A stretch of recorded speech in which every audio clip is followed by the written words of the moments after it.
good morning. It's July 6, 2010. Today's a Tuesday. I hope everybody had a really terrific 4th of July weekend. 4th of July fell on a Sunday, so you had Saturday, Sunday, and the federal government, that awful Fed government of ours, gave us a Monday off. So we had Saturday, Sunday, Monday, and if you work a 9 to 5 work week, like some of you still do, I don't know who you are and what jobs you have, but if you still do work 9 to 5 Monday through Friday, you probably gave yourself Friday off. So you had Friday, Saturday, Sunday, Monday off for a 4th of July that happened to fall on a Sunday. So that's pretty cool. 4 days for one holiday. Nice. Nice. Nice. Well, happy 4th of July, everybody. It's a great holiday. It's my favorite holiday we have. I remember growing up as a kid in New England and watching the fife and drum guys coming down the street and firing off the guns and dogs screaming. And now I look forward to 4th of July with my dogs, and when the firecrackers go up, they're 100-pound dogs jumping up on me and getting all scared because they're really wimpy golden retrievers. And worthless, as one of my friends says, your dogs are totally worthless. But we love them. They're our dogs. So hey. Today, I'm going to talk about the draft and the wars in Iraq and Afghanistan. And do we really need a draft to come back, to be reinstated? I mean, you could make the argument that Nixon got rid of the draft so that he could continue to fight in Vietnam. Well, that sounds really weird, Dave. Yeah, it does, doesn't it, huh? But the public opinion was so against the war in Vietnam at the time that he figured that if he makes it so people don't have to fight in Vietnam, that they volunteer to fight in Vietnam, that the protests that are outside the White House will go away. And you know what? To some extent, Tricky Dick was right. That's what happened. So he was able to prosecute this war and withdraw on his own timetable, not public's timetable.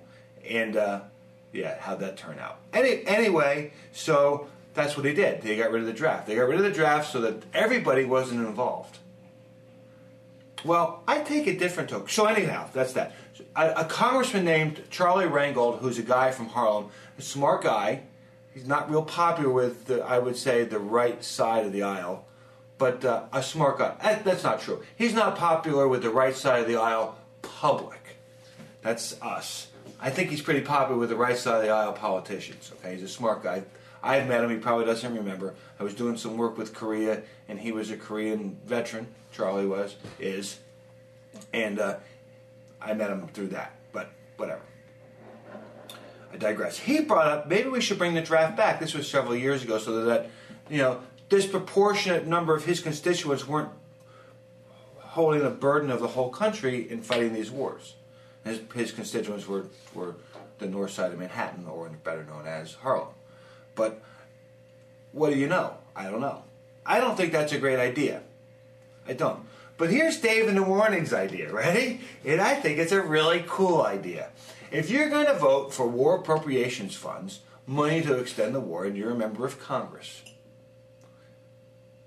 and you have children who are between the ages of 18 and 25, your children are now obligated to be in the military. Ta-da! That way, see, the problem with Nixon was saying is public opinion's against it. And public opinion's going to force the politicians to do stuff because their kids are going to be fighting. That's cool. That's good. But what I'm saying is, let's have the politicians' kids all in the military, whether they want. So there's a draft on the politicians' kids. You see what I'm saying? So I'm a congressman, and I think we should extend the war in fill-in-the-blank country. Okay, let's fill it in with Afghanistan. I think we should extend the war in Afghanistan. And I've got a boy who's 19 years old. Well, that boy's now going to be in the military. He's been drafted. It's not maybe we'll draft you, it's we're going to draft you. It's part of your father's job contract. Your father's job contract says that the War Appropriations Act, if they pass bills that authorize money to go fight wars, then all his children between the ages of 18 and 25 are obligated to serve in the military. And by serving in the military, I don't mean like taking photographs or, I don't know, Judge Advocate Corps. I mean trigger pullers. You go in and you're a trigger puller so that your sons and maybe your daughters, you guys vote for women to be in the military too, right? Maybe your daughter should be in too. So, the way Dave in the Morning's idea works is, we don't need a draft. Drafts are stupid. Why punish everybody for stupid wars that you're prosecuting or good wars? I'm not making an opinion on this war. So, at this point. So, my idea, Dave in the Morning's idea, not Charlie Rangel's idea, he's a member of Congress. My idea is that if you're a member of Congress and Congress passes money to go fight a war, then you are obligated, not obligated, your children are obligated to go fight in a war, or at least be in the military as a trigger puller. As a trigger puller. So your children's life gets put on the line for your country, because you should be proud of that, Congressman. Proud to have your children go fight. And I'm not talking as a lawyer, dude. I'm talking as a fighter. So, I think that wars like Afghanistan, they keep going. Or Iraq. I mean, let's face it, folks. We've been in Iraq since 1990. It's time to get out of these places. 1990. It's 2010. We've been in Afghanistan at loss. This is the longest wars we've ever fought in our country's history. This is ridiculous. There needs to be stops. And I'm not saying the wars are right or wrong. Not. That's a different show. I'm saying that people that are making the decisions to fight these wars and waste our precious resources, our people, need to have something on line themselves. And I think that something should be their own children. That's all I've got today. I'm Dave, DaveInTheMorning.com. We'll see you tomorrow.